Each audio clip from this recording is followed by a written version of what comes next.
Good morning, I'm Paul Quayle, the Director of APAC Assistance. I'm doing a quick overview of the main issues in East Asia Pacific, Thursday the 14th of March. Of course, Spargo Reddy will be doing South Asia. Firstly, in Indonesia, according to police, the wife of a suspected terrorist blew herself and their children up yesterday in Sabolga city in North Sumatra. Police have not entered the scene, suspecting the presence of more explosives. One police officer was injured during the blast. The suspected terrorist allegedly belonged to the Jemaah Ansharut Daulah terror group, which has pledged its allegiance to the Islamic State. President Joko Widodo is scheduled to visit Sabolga on March 17th to inaugurate a port. Clients are advised to be aware of the elevated security issues surrounding Widodo's visit.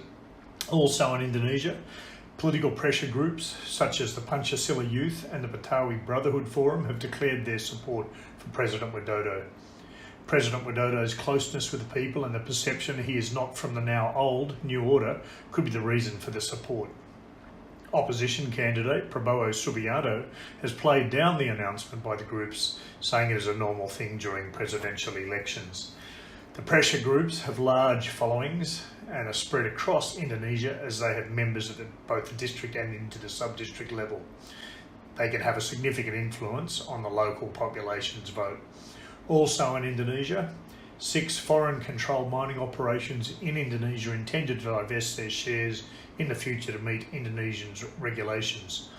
According to Indonesian mining rules, foreign-controlled miners are required to reduce their ownership after 5 years of production, and by 10 years it should be reduced to either 49% or lower.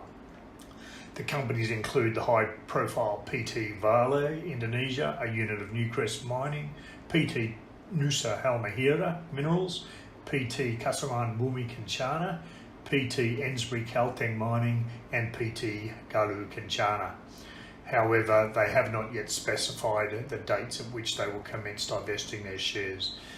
In Thailand, 2 insurgents dressed like women hurled a pipe bomb at the living quarters of a police protection unit yesterday at the Subatase village in the Yinggo district of southern Naritawut province.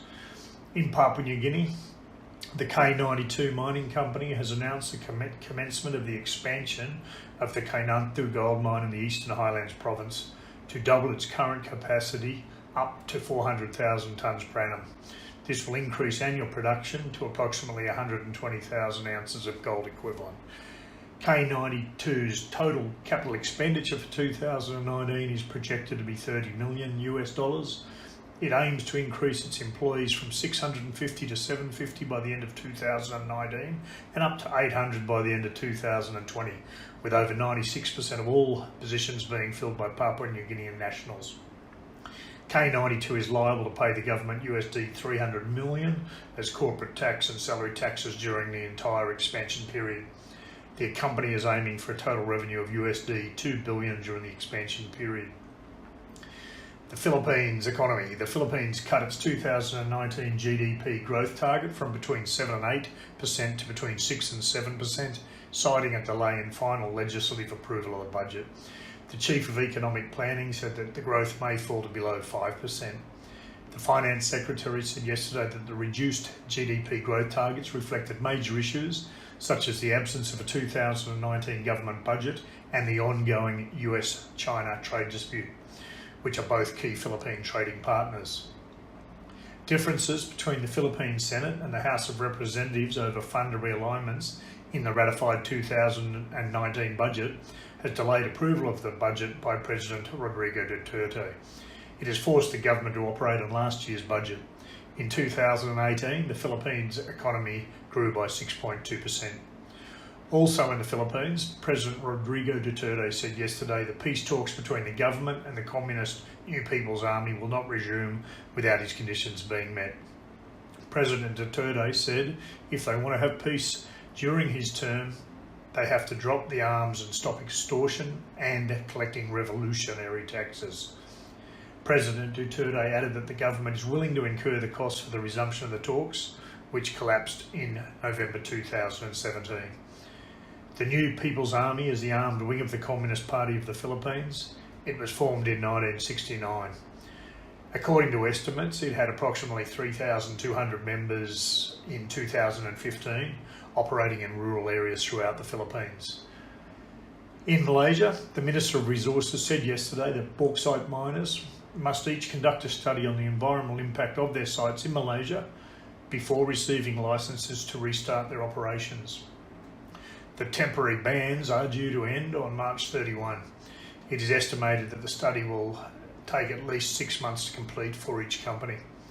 Slower bauxite exports from Malaysia had an increase on the global prices affecting aluminium.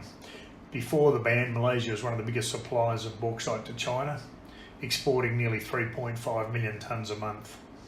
Bauxite mining was banned in 2016 after illegal and unregulated mines in the eastern state of Pahang contaminated water sources.